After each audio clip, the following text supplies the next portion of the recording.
Giants 24, Texans 16. Welcome to Talking Giants, presented by SeatGeek. I'm your host, Bobby Skinner, here with my co-host, Justin Pennick. And the Giants are 7-2. This team is addicted to winning. Their highest win total since 2016. We're going to break this down. I don't think this is going to be like everything's perfect. I actually do think it's an ugly win. And we'll break all of that down, give you some X's and O's. But I will say it's a beautiful thing that we can do this, where we are 7-2. Like I said, the highest win total since 2016. A game where they kind of controlled from start to finish. Like we're supposed to beat it. Like they didn't play their best game, but still won. And we can like nitpick at it. Like it's kind of a beautiful thing that this is where the Giants are. If you think about where we thought they would be at the start of the season. This is not a pretty and polished team. Now, I think they can get prettier. I think they can get more polished. I think there are certain things that this coaching staff, especially this offensive coaching staff, that they want to do, and we're going to talk about that, and we're going to talk about the things that they do want to do, particularly in the pass game, and oh boy, are we going to talk about Saquon Barkley and how much he's being used and how good he was this game, and he's being used at a historically very, very high rate right now, averaging 22 attempts per game. We're going to talk all about it. Bobby, a win is a win. A win is a win. I'm not walking away from this. Maybe in years past, like I'm talking like this is Eli years, right? Eli years where, we win a game, where it was somewhat common back then. And you walk away from a game and be like, I do feel ugly from that. I do feel a little dirty. I'm not walking away from that saying that necessarily. A win is a win, especially when you're 7-2. 7-2, it tastes a lot sweeter. Dallas lost. But one of the things that just pops in my brain after this game, just looking at this regime as a whole. Listen to these guys. Listen to these lists of names. Lawrence Cagers, Isaiah Hodgins, Tyree Phillips, Henry Mondeau, Jason Pinnock, Jalen Smith. All played pretty solid impacts on today's game. They were all post-August acquisitions by the Giants, like whether it's mid-season or Tyree. We'll just say post-cutdown day. Yeah, post-cutdown day. Or they came from another practice squad. So this is Joe Shane, Brandon Brown. We talk about those guys often, especially during the offseason, but also Chris Rossetti, the director of pro scouting. I mean, that was probably just a news point that we glanced over the offseason. He was the director of pro personnel for a football team up in Canada. He spent some time with Joe Shane in Miami, and now he's the director of pro scouting. And, Bobby, you told me before the show that the directors of pro scouting, they don't get a ton of love, at least from, other front offices across the league in terms of getting hired and maybe getting promotions. But the job that those guys have done, continuing to upgrade the roster in season, and all these guys that I named, there's more of them, but all these guys that I named played a pretty solid impact today's game. Jason Pinnock gets a sack and a half. His first sacks of his NFL career. Lawrence Cager has a touchdown pass. Isaiah Hodgins has, one of the few 20-plus yard plays that we had today, and I think one of the two that we had through the air. So, these guys, front office and the guys that we picked up have done a hell of a job. So that's first on my brain. Yeah, you mentioned them. Isaiah Hodgins, 2 catches for 41 yards. Lawrence Cager, the touchdown. Jalen Smith, 5 tackles. He's their Mike linebacker right now, fumble recovery. Fabian Moreau did give the touchdown to Nico Collins today, but he's been overall solid. Jason Pinnock, 4 tackles, a sack and a half, a tackle for a loss. Henry Mondeau had a tackle for a loss. A big run stop on the literally the first drive of the game. I'm like, Why is Henry Mondeau in the game? Tyree Phillips, swing tackle. Remember how how fired up I was about how swing tackle was an issue for the Giants? Will they go out and get Tyree Phillips from the Ravens? And honestly, he was better than the 2 guys that played to the left of him today on the offensive line. Yeah. Even though he'll probably get.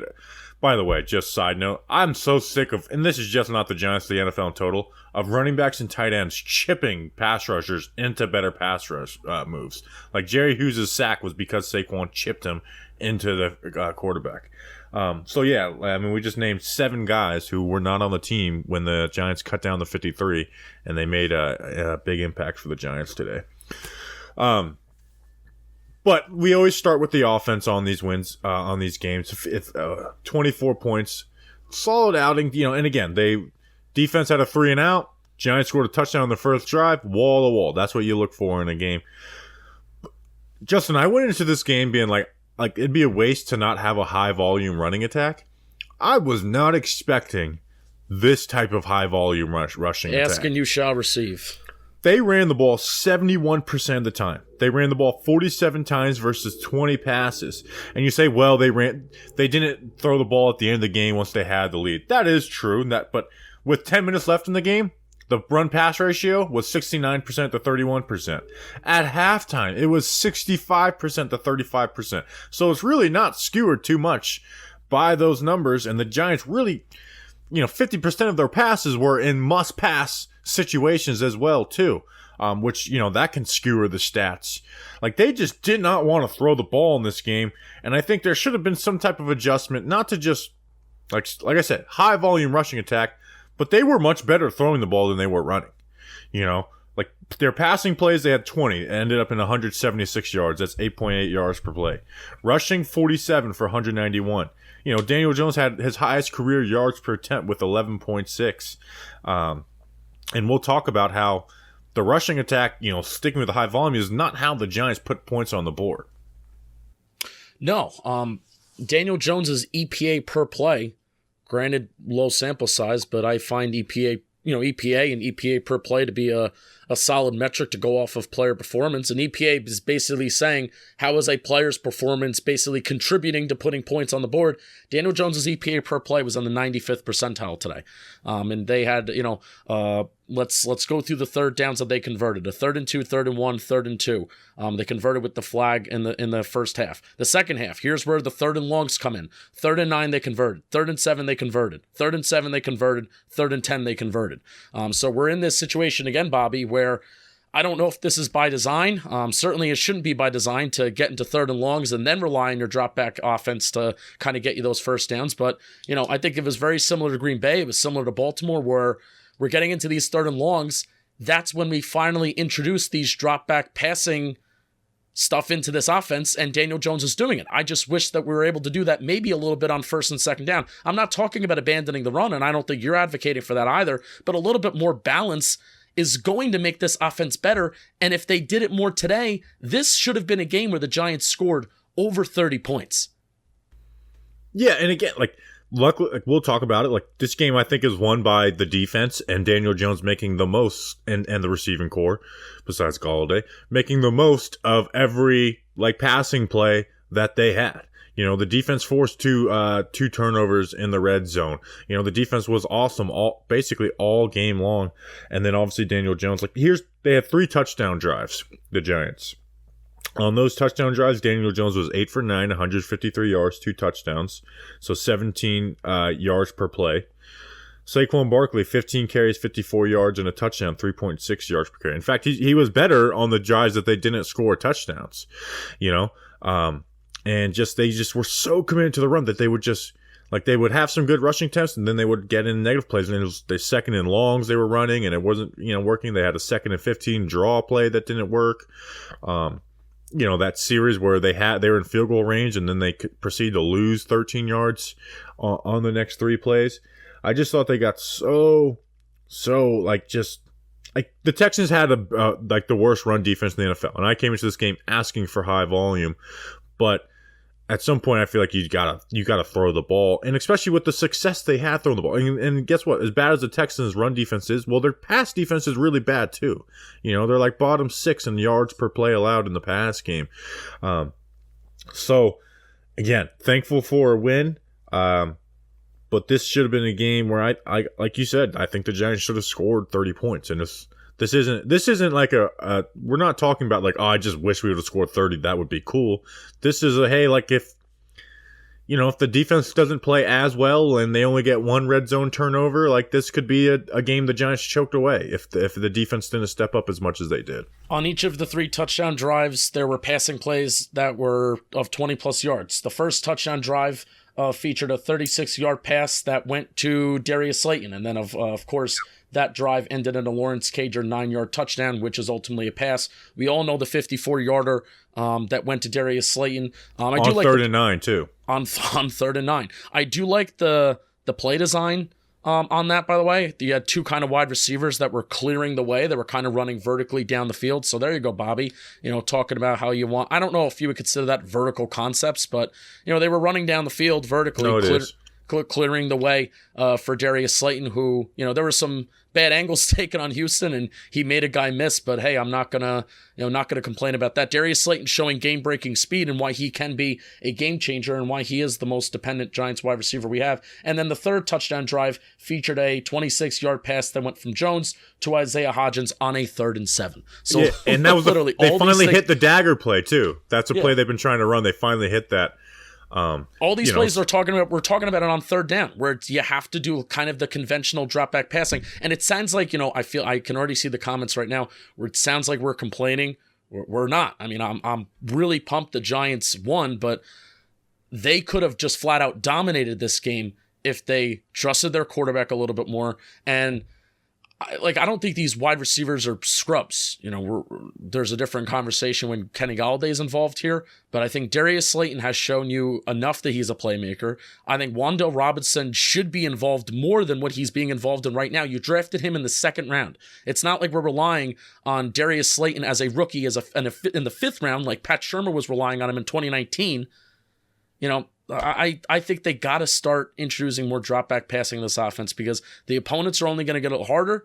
And I think the offense is going to need it. You cannot be giving the ball to Saquon Barkley 25 times per game. It's not always going to work like that. Yeah, and again, I wanted high volume, and I'm using the words of Joe Shane, Brian Dable about how don't always play the results. Just imagine if the Texans were able to muster up 25 points. How would we talk about the offense as a whole? Now, obviously, they would pass it at least one time in the 4th quarter if that happened. But that's basically where. But and again, there's 20 passing plays. There was 3 sacks. 10 of those 20 passing plays were on 3rd down, and the last 3 plays of the half. And you're like, well, they had 3 sacks, so maybe that's a part of the reason why. Well, the sacks came on 3rd and 15, 3rd and 10, and then literally the last play of the half. So I don't think that's really the deciding factor. Now, part of it is there is personnel scheme. So I like run heavy, especially this week, but DJ was balling and guys were getting open. They were finding holes in this bad Texans defense, and they just didn't, they just stuck to the run. Got a win out of it though. And I think teams are starting to sniff out too. If they do decide to throw the ball in early downs, how often is it a play fake? How often is it a rollout? And I think teams are starting to detect. I think Seattle really started this. I think Houston in the second half. I think we had success with it in the first half. Remember, there was a Wan'Dale play that he basically just ran in the flat, and it was a play fake, and Daniel Jones rolls to his left, just dumps it off to Wan'Dale. So there were some successful plays in the first half where we saw some play action rollouts. But in the second half, I think Houston kind of sniffed it out kind of well. Teams are starting to figure it out. You gotta introduce some different stuff. I know this offense wants to do it. That's why I'm not really killing Kafka. I'm not killing Dable. Well, I mean, we've also been very happy with Dable and Kafka 90% of the time this year. But it could easily turn the other way. We could easily be talking about, next week against Detroit if the defense, if we're in a game where maybe we got to get into a little bit of a shootout, then you got to buckle up and get into a game that's a little bit of a shootout because, Detroit's played a lot of those kinds of games. So we'll talk about that next week, and, we'll continue to break down why we're not seeing the drop back passing. Now, Dable's kind of rebuttal, I listened to the post-game presser. Now, I think if you were to ask Dable why are they not doing more drop back passing? Why are they not trusting DJ more? I think that basically the response that we got today is the game plan and the approach changes week to week. But here's my rebuttal to that. We haven't seen any kind of effort throughout any of these games yet this year to throw the ball near or past the sticks. So that's my rebuttal to Brian Dable, that the passing offense has just been conservative all year long. So he could say that the game plan changes week to week. We haven't seen a game yet where we've kind of unleashed Daniel Jones with drop back passing, besides when we face a shit ton of 3rd downs. Yeah, and that's the crazy thing is we have success doing it. Yeah. And the crazy thing about having success doing it on 3rd down, Bobby, that's when it's the hardest to do. That's when it's the most predictable because the team knows you're going to throw the ball and the team knows that you're going to be throwing the ball near or at the sticks. So one of the worst things you can be in the NFL is predictable. And yet the Giants are doing it well, even in the most predictable of spots. So imagine how nice and cool it can be if you introduce it on early downs a little bit. It's funny how these are issues that we would talk about with the previous coaching staff, kind of early, passing the ball on early downs a little bit, early down efficiency. But the other coaching staff, and I guess this will be a transition, what the other coaching staff couldn't do, even though they really wanted to, is they cannot run the ball like this coaching staff is doing right now. Well, so in lost in all of this whole pass rush, blah, blah, blah thing is that the two guys that are the center focus of this conversation, Daniel Jones and Saquon Barkley, think they both played really well. Like Saquon Barkley, 35 carries, which is his career high. His highest before this was the Bears game. And his career high before this, how many carries do you think was his career high in the NFL coming into this season? And what year was it? I don't know. He had a high attempts per game. I'm going to say it's one of those, I think maybe Washington 2019. It was 2018 versus the Bucks. He had 27 carries in the game where they benched Ryan Fitzpatrick for Jameis Winston. Curtis Riley had an interception in that game, didn't he? I have some stats on Saquon Barkley usage and carries and stuff like that. So you're talking about his NFL career so far. Julian and I, we went back to his college days. And this is total touches. So this even includes receptions as well. So Saquon Barkley, most single game total touches in his college and his NFL career. He had 40 against Iowa 2017. He had 36 today against Houston. So that's second most today.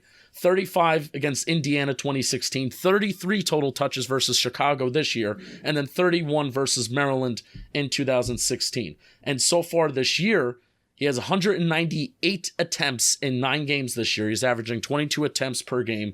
The most he averaged in his career on a per game basis was 16.7 per game in 2019. So let's do quick math. That is about, 4.3 more attempts per game that he's averaging this year more than any other year. I think I just did that wrong, but you get the point. Yeah, and with the high volume, now he averaged 4.3 yards per carry today, which is good. Not great, but good. But I thought what was the best thing about Saquon Barkley today is within 35 carries, and the Texans knowing that they're going to run the ball, only 2 negative plays out of 35. I think that's really good. He was getting tough yards, running behind his shoulder pads, and then when there was, I think he had 4 runs of 10 plus, but those runs weren't just created by Saquon Barkley stopping, dancing, trying to create a play, which he's capable of doing and is good to do sometimes. But they were just hey, letting stuff develop, let your speed go, break a tackle in the hole, and get yourself 25 yards. So he continues to play well, the NFL leader and rusher, so I don't want that to get lost in the run-pass ratio, that part of this is possible because Saquon Barkley has been running the ball so well. Yeah, and again, Brian Daboll's reply to us would be the game plan and the approach is going to change week to week. And the approach this game was what Bobby kind of wanted pregame, except it was on steroids of what he wanted, which was just giving Saquon Barkley the ball, giving Saquon Barkley the ball. Doug Analytics, who's formerly known as Doug with a complicated username, Saquon Barkley, 35 carries today. He tweeted out 3 more than any running back this season, and his 35 carries is tied Derrick Henry for the most carries in a single game since 2018. Now, Bobby, they had a little trouble running inside the tackles and running up the middle. Now, I think that's largely because, how many rushing attempts did Saquon Barkley run into just a flat-out loaded box because the Giants were using this super ultra package where they had 8 offensive linemen on the field. Jack Anderson, I can't tell you, this was the most Number insane 65, thing. 74, and 77 are eligible. I've been going to Giants games since 2005. I've been to a lot of games in person, and you always hear, you may not always hear it on the TV, but you always hear 65 reports as eligible, 74 reports as eligible. You always hear these things. I've never heard on one play 3, not 1, not 2, 3 offensive linemen check in as eligible for also a string of plays. It's not just one play, it's a string of plays. Nick Gates, Matt Parrott, Jack Anderson, and Brian Dable's ripping Jack Anderson a new one. So, by the way, that's another guy we forgot that contributed today after the cutdown day, Jack Anderson. So add one to the list. Add one to the list. Shout out Chris Rossetti. But before we get to the jumbo package, had a little trouble running the ball up the middle, but when they ran it outside the tackles, which I think the 27-yard Saquon Barkley run was outside the tackles, 19 carries for 109 yards when they were running outside the tackles. And again, Doug Analytics pulled up those numbers for us. So I'm gonna do the splits sometime tomorrow of this rushing stats with the jumbo package and without the jumbo package, because I didn't see. That's too much. Like, I like the one jumbo tight end at times, but the three to me is just too. I mean, you're just giving it away. Like, you obviously have to account for it because you can run a trick play and stuff. I think that's more valuable at the goal line than it is at the 40-yard line. But you're just bringing too many people in the box.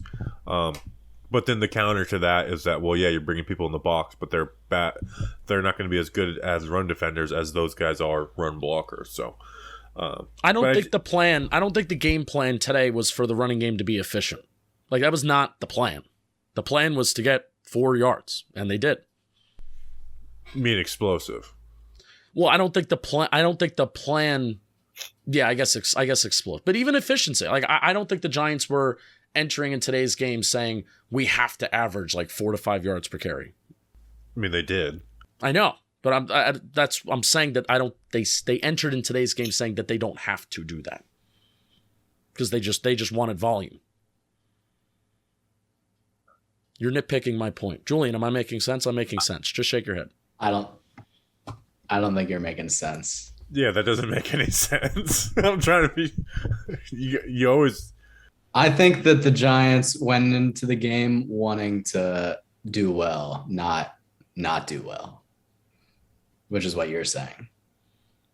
There are certain teams in the NFL that enter a game saying, I don't know, I'm going to fucking edit this out. Whatever. I'll leave it in. Too bad I'm editing it. I'm just trying to be anti-run the ball, and I'm an anti-run the ball person trying to advocate for running the ball, and I don't know how to do it. Also, speaking of the run, I thought there was a couple times where DJ could have held it on the read option. Maybe there's something where they're holding off on that. But let's talk about Daniel Jones. We're 20 minutes into the freaking podcast. Can we talk? Wait, no. I want to talk about one thing about the jumbo package. Go for it. Nick Gates was going in motion pre-snap. Yeah, surge motion. They used him in that Daniel Bellinger role. I think that was on the first 3rd and 1 of the game. One of his first plays of the game, he just smacked somebody. Smacked him. Good to see him out there again. Let's put Parrott him in the too. starting role. Yeah, Matt Parrott back, by the way. That kind of happened pretty quietly. Good to see him back out there. Don't have the biggest of hopes for him, but awesome to see him back from the injury. That kind of was, swing tackle. He should have been playing last year and be the swing tackle this year. Daniel Jones, 13 for 17, had his career high as yards per attempt.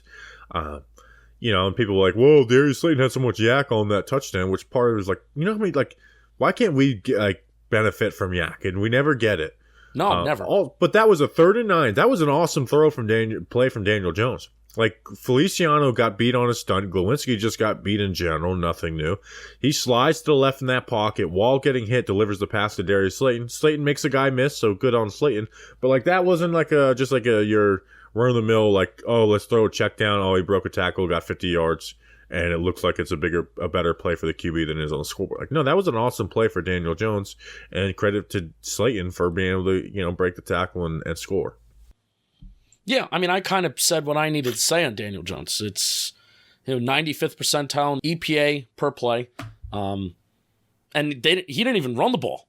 The threat of usually when you look at the EPA stuff, it's when Daniel Jones has a really good rushing game, and it's inflated by that. And inflated's probably a bad word for that since it's part of his game. But he didn't even do that today. There was no need to do that today. They got to put the ball in his hands more. That's the evaluation. He had 4 incompletions. 2 were drops by Kenny Golladay and Chris Myrick, even though the Chris Myrick one was a great drop because he would have lost 4 yards if he caught it. That's next level thinking from the GOAT, Chris Myrick. And then he missed Slayton on the one, and then So let's do the Kenny Golladay thing right now. Did you see the replay of the first Kenny Golladay throw? Yeah, it was tough, but for a receiver that's making $20 million, I would expect him to catch it, but then I remember that it's Kenny Golladay, and I'm not shocked. And then the second drop was just, like, insane. Terrible. That was insane. Then he got benched after, like, he finished the series, but then was benched after that for Isaiah Hodgins. I don't know what happens with him. You know, we came into this game being like, what do we expect out of him? It's like, I don't know. Like, he didn't look good. It's not like he looked good the first 4 weeks. We're like, well, you know, they didn't reuse him as part of the progressions. Is that part of it? I don't know what this guy's path is to ever playing for the Giants again is after this. After, you know, the whole we're building up, get back to this, and then, you know, like they were quick to, you know, bench him after that drop that he had. You know, and again, it's not like he is out there looking good, running great routes. He just doesn't look like a good player anymore. Like, he looks significantly worse than what we said it before going into this game. He looks significantly worse than what he was last year, you know, which was already a little disappointing. Yeah. So I don't know what happens with him, but man, like, he is in his own head to.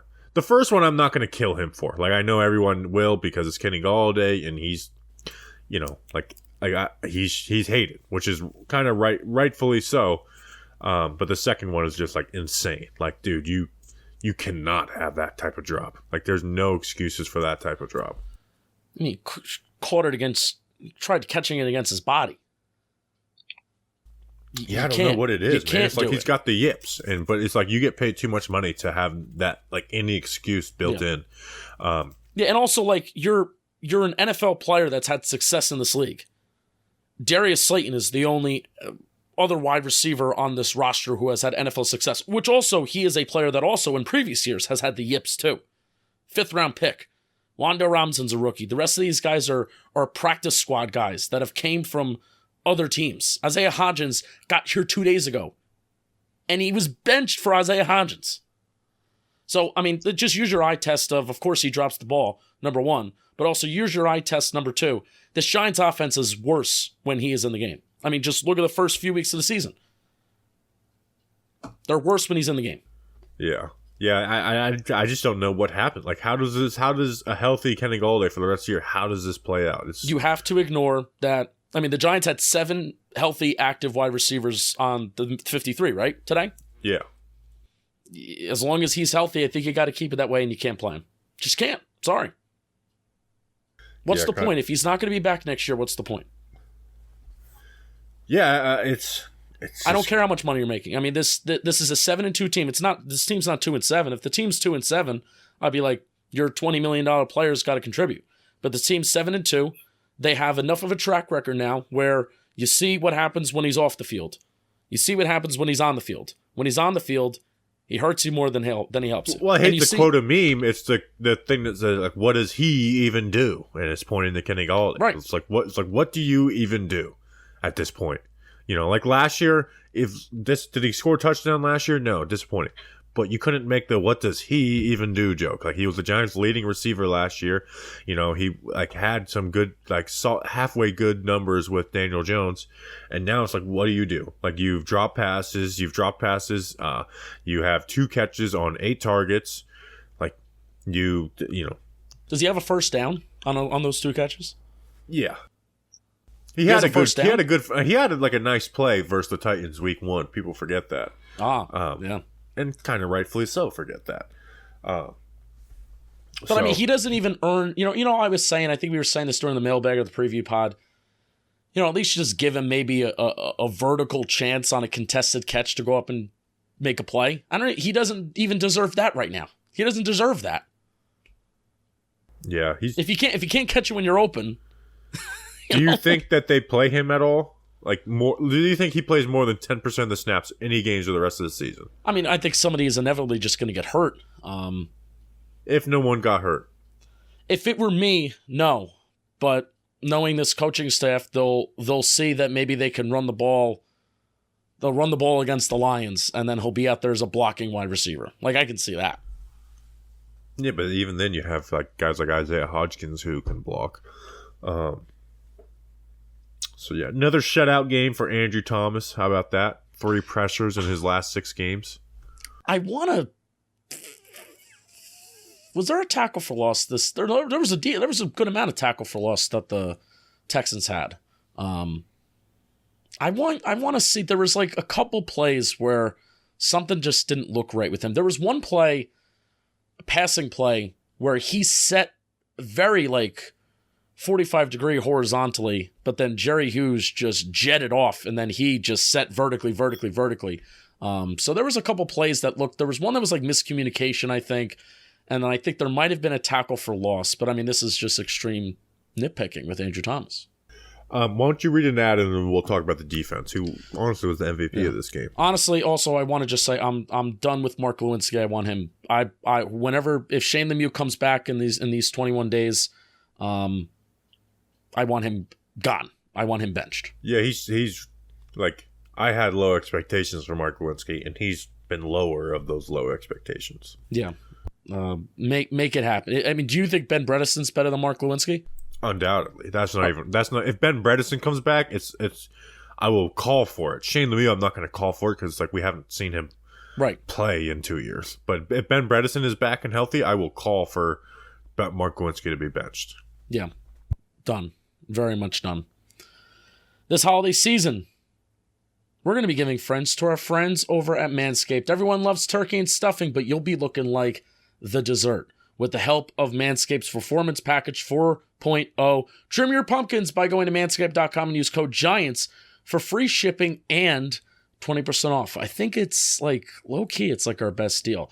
You'll know what you're going to find. You already know what you're going to find in the Performance Package 4.0. You're going to find the Lawnmower 4.0 trimmer. You're going to find the Weed Whacker ear and nose hair trimmer. You're going to find the Crop Preserver ball deodorant. You're going to find the Crop Reviver toner. You're going to find Performance Boxer briefs and a travel bag to hold all of these awesome products. I have the travel bag. It's quite spacious, and you'll be amazed that all those products do fit inside there. No hygiene routine is complete without Manscaped's signature deodorant as well. So if you want to just put the cherry on top, that's what you gotta do. Get 20% off and free shipping with the code GIANTS at manscaped.com. That's 20% off with free shipping at manscaped.com. Use code GIANTS. Be thankful this holiday season for the best gift of all from Manscaped. Your balls, they will thank you. You'll be glad you did. Oh, it's at the same time. Defense, man, this was a great game for Wink Martindale. I think Wink Martindale called a great game versus a bad. I told you guys the Texans' offense was just horrible, and Wink Martindale should eat first time. And then Dexter Lawrence, like masterclass from these two guys. He won the game today. Yeah, we'll talk about him as like an individual player in a second, but just like Davis Mills was shook on third down. You know, they converted with the ball in his hands. They had 2 runs.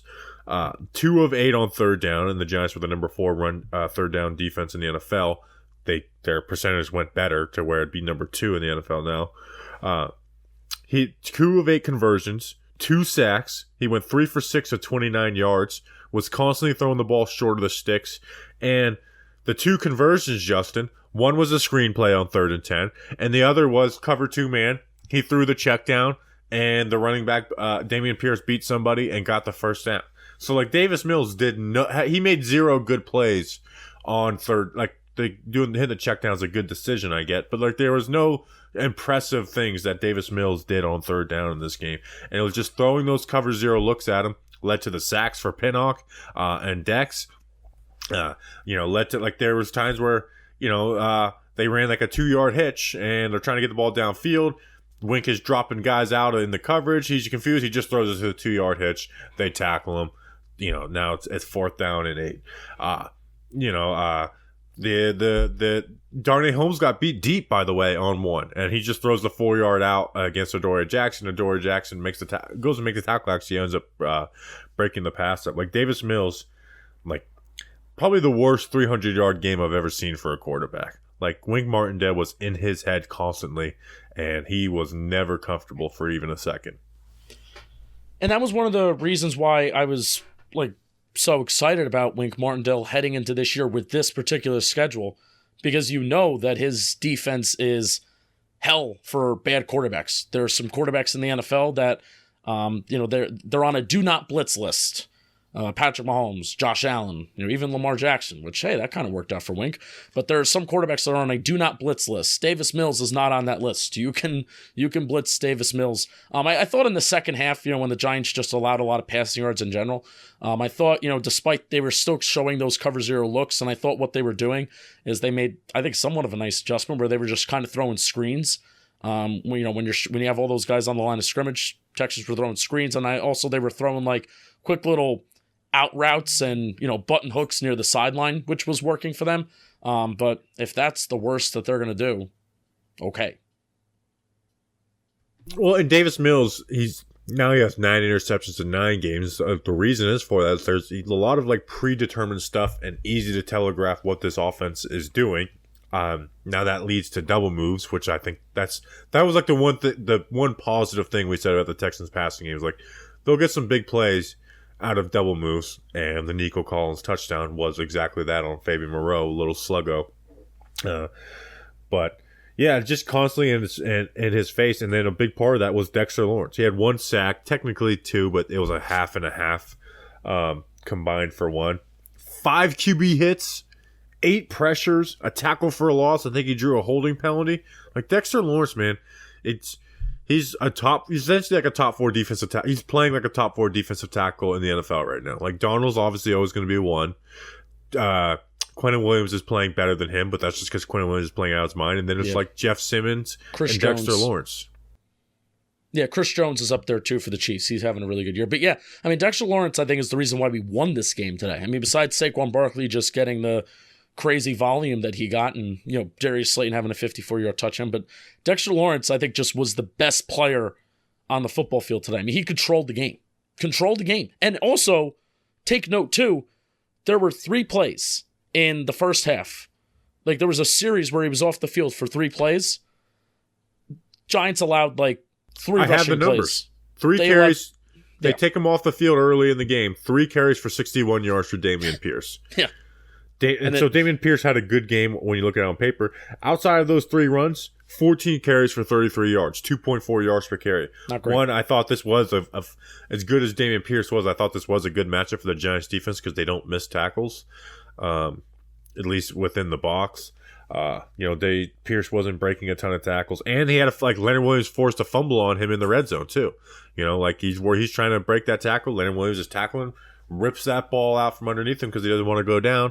And then, bam, Jalen Smith is picking it up for a fumble recovery, a turnover in the red zone. So, yeah, Dexter Lawrence has been so huge. Like, if the Giants lost Dexter Lawrence, it would tank this defense. I think it'd be similar to losing Adoree Jackson, if not even, maybe even more so. Like, this defense would be tanked without Dexter Lawrence right now. I mean, you literally saw what happened when they didn't have him in for 3 plays. And, I mean, every game you're seeing Dexter Lawrence and Leonard Williams. Pretty sure both of them today had over 90% of the snaps. They just have to. They have to be in there. Doug Analytics in the chat said Dex played 57 of 63 snaps. So they took those 3 plays off, and then they're like, nope, can't buddy, do that you're playing anymore. the rest of the game. So before this game, Dex had 4 sacks. Now he has 5. 5, which is a career high for him. Yes, career high. How many QB hits did he have today? 5? 5. Now PFF can be a little liberal with some of that stuff. No. Well, the PFF charted him with 5. I believe so. Yes. All right. I'm checking the game book right now. Game book is what Pro Football Reference is going to go off of, and they also have 5. Wow. So that matches. I mean, Leonard Williams also had 5 last week too. So now Dexter Lawrence has 16 QB hits on the season. That is a career high. He had a career high last year with 11. And then did he have any more tackle for loss today, Bobby? He had 1 tackle for a loss. So he has 4 tackles for loss, and 2020 he had a career high of 6. Yeah, the tackle for loss numbers are a little lower than I thought they might be. But that was something. So if you remember our Dexter Lawrence player profile episode in the preseason, we said he's been a good player, but he needs to put up the numbers. And then after 2 weeks, I'm like, I know I said he's got to put up the numbers, but it's like he's playing amazing. People always hate that take about Dex. It's like he's just so much better when you watch him on film compared to like broadcast and stat book. And but I'm sitting there doing it again. I'm like, he's playing really good, even though he doesn't have the stats. Well, guess what? Now again, it was part of our point with Dex is like if you play consistently like the way he did those first 2 weeks, the stats will come to you, and that has happened this year. Yeah, best player on the defense for flat out dominating. Yeah, like I think Adoree Jackson has been awesome, but I think Dexter Lawrence has been better than him. Better than anyone in the safety linebacker room, and has been better than Leonard Williams. Here's a tough question for you. Who's a better football player right now, Andrew Thomas or Dexter Lawrence? Andrew Thomas. You thought that was going to be a tough question for me? I think it is a tough question right now. You're talking about, positional values. Obviously, Andrew Thomas is more important. I'm just talking about who's a better football player. Who's more dominant right now? Andrew Thomas. Yeah, I guess you're right. I thought it was a tough question. Leonard Williams played well. Had that forced fumble. There was one pitch that Dameon Pierce had in the first half. Leonard Williams just chases him down. I got hype for that. Other things on the defense. I want to talk about Kayvon. Talk about him. Now, he did go against Laramie Tunsil all game, but I'm interested to see what you see from the film, because there were a lot of times where he was going up with Dexter right next to him, with Dexter Lawrence right next to him. And I kind of want Kayvon to work his hands more. Because I think I almost think he's working his hands too much. Okay. Like, he's got to get guys to stop holding. They're holding him. They're holding him around his neck. They're holding him around his jersey. You got to get these hands off, because I think he's trying to work this power. Tunsil held up well, but I also think playing next to Dexter Lawrence, where they're kind of pushing the pocket together, I thought that helped. So I don't think, while Kayvon, I think his kind of box score stats were empty. He had a few tackles, no tackles for loss, and he didn't have any QB hits, no sacks. But I think he did better than I think people are going to walk away from this game against Laramie Tunsil. So let me know what do you think? Well, it's hard to judge someone who's like a top 30 left tackle in the NFL right now. There was one play where there was kind of like a good little extra effort where it might be counted as a pressure for him. But I want to see. There's got to be more flash plays for Kayvon though. That kind of is the standard for him now. He's young, but we're on 7 games right now, and we're 1 sack and 3 QB hits. Yeah, that's not very good. And again, it's a rookie, so you don't like say, oh, this, you don't really do that with any rookie unless it looks like flat out like this guy's just trash, and you don't watch Kayvon Thibodeau and say like, oh, this guy's trash. But 7, maybe, I guess if he gets a pressure in this game, it'd be eight pressures in 7 games. There's got to be more out of there. He had a good couple game stretch where he was winning reps, but it's just we need a little more flash out of Kayvon. All right, where do you want to go next?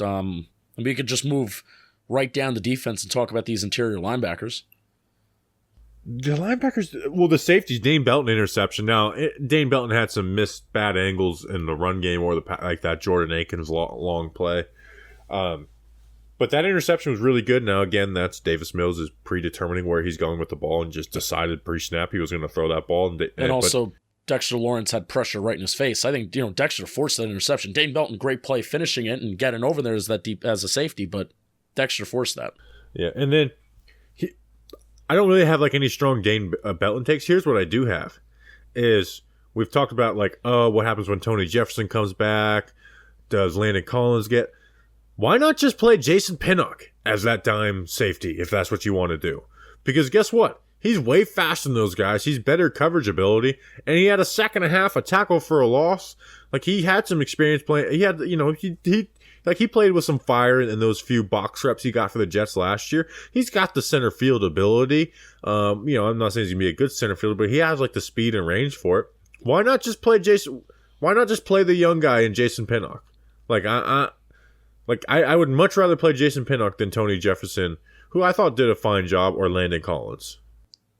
No, I agree with you. And it's funny, Julian Love was talking in the post game after the game. He's like, we kind of knew that Jason Pinnock, once he got those defensive opportunities to actually go out there and make some plays, they knew he was going to provide a spark. And, that's something that you broke that down on your film breakdown on him. When we after we signed him, after the initial 53-man cutdown day. So I'm not surprised. I would have been down if they did that from the start instead of floating Tony Jefferson around there or even bringing back Landon Collins. But there's nothing wrong there's nothing wrong with doing that. And then there was even plays.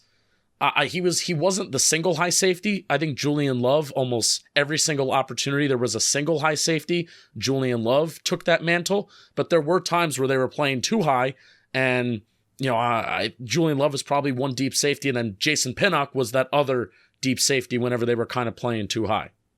Yeah, I didn't see that on the TV, so that's something I'll definitely look for, and I'll chart that with those guys. Also, we just continued to dominate in the red zone. Like, coming into this game, we were the number 3 red zone team in the NFL. Well, 1 for 6 in the red zone today, the Texans were. We are now the number 2 NFL red zone team in the NFL. 34% that teams are scoring scoring touchdowns on the Giants in the red zone. And Texans were also 3 for 10 on third down. And third downs, the Texans had less than 5 yards. They were 1 for 5. So again, this crazy stretch that this Giants defense has had of teams getting into third and shorts, and they just flat out cannot convert. Why I wanted to talk about the interior linebackers, Bobby? Well, just to finish on the red zone, like, remember, like, 2020 when we had the number 9 defense under Patrick Graham, and we're like number 2 red zone defense in the NFL at 50.8%. They couldn't go off the field at third down. Right now we're at 34%. 34%, and that was the number 2. And that team wasn't, like you said, wasn't as good playing third down. I think they were ranked 23rd in third down conversion. No, yeah, they were not. That is the one gripe they had with Patrick Graham, is that the drives, they would just last. And that's awesome for Wink Martindale. Why I wanted to talk about the interior linebackers is Tay Crowder had 2 snaps today. I think he missed the tackle on that check down I talked about from Davis Mills. He had 2 snaps, and then it was basically Micah McFadden, Jalen Smith, and then a lot of third downs, they would take all interior linebackers off the field, and it would be Dane Belton in the box. Yeah, Tay Crowder was basically benched versus Seahawks, and then this week that he was totally benched. Now, part of me, like, Jalen Smith playing this Texans team that's not going to throw misdirection at you as the Mike linebacker and McFadden as the will, fine. When we play the Dallas Cowboys, I don't know how. Like, I almost kind of want Tay Crowder sucks in those situations too, though. Yeah, I don't know. We're kind of in a bad situation with our line. Micah McFadden, I really need that interception to catch that interception for the rookie hype. And Micah McFadden is just one of these players where I'm like, he's a fun watch. There's going to be good things he does, but will he be able to be like a good starting linebacker consistently in the NFL? So, he's one of the players I'm looking forward to going back and quote unquote watching the tape on, because it's hard to see like who's playing their gap. But again, I thought they did a really good job stopping the run. Besides those 3 plays without Dexter Lawrence, it sucks that half our draft class is hurt, because I honestly do feel they trusted Darian Beavers. I think they were going to let Blake Martinez go anyway. I think Darian Beavers would be like, we would feel good about Darian Beavers right now, which sucks. But here's the thing: is preseason. Like, remember people were saying like Austin Kalitro, how can you cut this guy after the preseason he had? And now people like barf at his face. So I wasn't as quick to be like Darren Beavers is going to be some awesome starting linebacker for the Giants. But I think he would be a better Mike linebacker than what we have right now. Linebacker. Yeah. Okay, yeah, I agree with that. But I don't think we'd be singing. I don't know if we'd be singing the praises quite yet for Beavers, even though I did like Beavers. So yeah, I don't know if we'd be seeing that. But anything else on the defense? No. Did we miss any big plays? We talked about the forced fumble. Jason Pinnock had some sacks. Interception. Dexter Lawrence. Dexter Lawrence and Leonard Williams gave Jihad Ward a sack on a play. I think. They gave Leonard Williams half a sack. Yeah, on I think one of the Dexter Lawrence ones he got in on. Yeah, Jihad Ward. I'm surprised they actually did count that as a sack because Davis Mills was like scrambling and he had nowhere to go. Yeah, if as long as it's a passing play to start, they count that as a sack. Is that like Jihad Ward's first sack of the season? No, he had a very similar one. I can't remember what game it might have been versus the Bears. It was where it was a bootleg and he just didn't play the run. It was against the Bears. Yes. Yeah. How about that? How about that memory right there? How about that memory? All right, 2 sacks for Jihad Ward. He only needs one more to tie his career high that he had in 2020 and in 2018. Everybody's having career years with the Giants. It's like the 2020 Giants all over again, except for we're winning more games than losing. All right, so we're good on the defense, right? Yeah, we're good on the defense. I had a very fun day. Yeah. Can I tell you about the entertainer? Yeah, and I'm going to tell you about something that really pissed me off this weekend. Oh, was it me? No, it was the cops. Oh, all right, good. As long as it wasn't me. The entertainer, I was proud of him. I was proud of him. They were playing Flip Cup. Snacks and his friends are talking Giants tailgate crew. They're very big into Flip Cup. They take it very, very seriously, right, Julian? Yeah, and they're insanely good at Flip Cup too. Oh yeah, they've had a lot of years of practice. Never more than 2 tries. They've had a lot of years. The big factor was the win today. It was a big factor, and they didn't set up the table in between the 2 cars, so they were going in the elements. Chris the Entertainer had a very, very rough start to Flip Cup. Like, I thought he was going to start to get bullied, and you will get bullied if you suck at Flip Cup at the Talking Giants tailgate crew tailgate. He had really a very encouraging people to play. Yeah. He had a very awesome recovery. Like, he was like the MVP of Flip Cup towards the second half. So I'm very impressed with him. And I also gave Chris the Entertainer a cigar, which I felt like a really great person. It was a good cigar, too. Over under $9. Over $9. Over under 15. How much did it cost? Less than 15. Less than 15. I'm not that. I don't even buy over 15 for myself. We kidding here? I saw Mage. I saw Tino. Jack Cordero every game. I mean, there was a lot of people that kind of came up from Is it Twitter. cold there yet? I met Dable Arriving. You know the Twitter account, Dable Arriving, with different songs? songs? Young kid, middle age, or old man? No, like, not... I would say around your age. 30s. He is an alpha male. Like, wearing, like, a Giants jumpsuit, a chain, like a suit, like a jacket with, like, showing chest hair, and he had, like, a big cat mustache. I mean, it was just incredible. Good music incredible catalog. Human being. He's got a good music catalog, so he has to. Yeah, true. People were mad that we didn't do a good morning post for this game. Yeah. Every time you look up like Texans shot or anything, it's like some horrible tragedy, and I was not going to joke about that. Wow, I'm not going to joke about like actual human beings dying. What is a Texan? Is that a rhetorical question? What is a... Come on, dude! It's someone who lives in Texas. It's pretty. It's literally it's in the name. Shoot! I thought it was an animal. No. What is a Texan? Is it an animal? No, it's not an animal. Oh yeah, you can't post a person being shot. Yeah, like you can from a movie, but like an actual like and when you're just not going to find a scene of that. So I didn't do one this week. They named the Houston.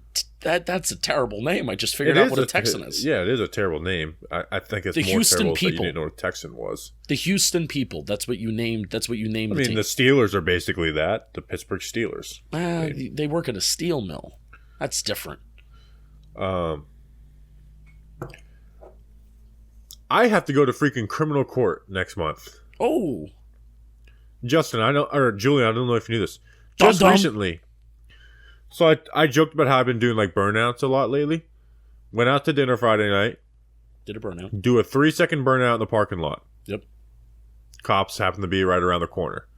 Pull me over. I'm like, dumb. So I'm like, that's stupid. Maybe they'll give me like some type of little ticket. Whatever. So then like they're gonna trespass you from this place. I'm like, okay, understandable. A little over the top, but understandable. They gave me a ticket for street racing for doing a burnout in a parking lot in a '03 Crown Vic. It's a new law where it's like that is considered street racing. Like you have to. So I was pissed because I was like, at first I'm like, I did something dumb. If I get a ticket for this, understandable, I deserve it. But now I'm like, I'm ready to freaking charge into that courtroom and defend myself and be like, this punishment does not deserve the crime. Did a little 3-second burnout, and you're gonna hit me with street racing.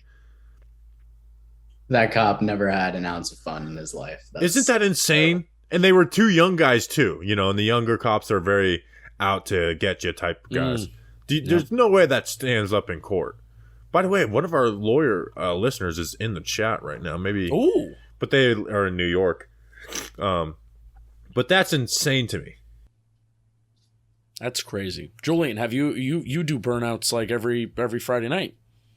I don't, but I definitely think it will stand up in court just because that's typically how it goes. Like once the ticket's written, there's not much you can do about it, but that's tragic. I mean, that's the dumbest thing. And you were on the news doing donuts and you don't get in trouble for that, but then this. True. That's a good point. That was a sick clip too. That would be my life highlight. No, John Boy Media didn't think so. Yeah, John Boy Media did not think it was very cool. Did you see Smokin' Woody was instigating John? Yeah, of course. Just exactly what I want. I call out the company and then, the next morning Smokin' Woody's got to go tag him using the exact quote that I use. So thanks, Smokin' Woody. He's an instigator. He's a menace. So we're 7-2. Let that sink in for a second. Oh yeah, that's the thing that's like I made it clear when we were nitpicking, not even nitpicking, but criticizing some of the offensive gameplay in this game. It's like we're 7-2 and we held a lead for the entire game, and this is where we're at. But hey, the standards raised. Like we want to make the playoffs. We got to make sure we win every game possible. So I've seen 5 Giants wins in person this year. I can't tell you the last time I saw 5 Giants wins in person in a season. I mean, since we've been doing this show, this is the most wins since 2016. Like this is feeling good. So, all right. So that's an episode. We'll be back on Wednesday for a mailbag pod. Should be good. Coming off the bye week. By the way, bye weeks don't help. Like I hear people say that all the time. It's a fan of talking point. Stop saying coming off of a bye week is good. Teams always come out flat off of the bye week. We appreciate you guys. We'll see you on Wednesday for the mailbag. Film review, on report, all that stuff will be out. Until then, let's go Big Blue.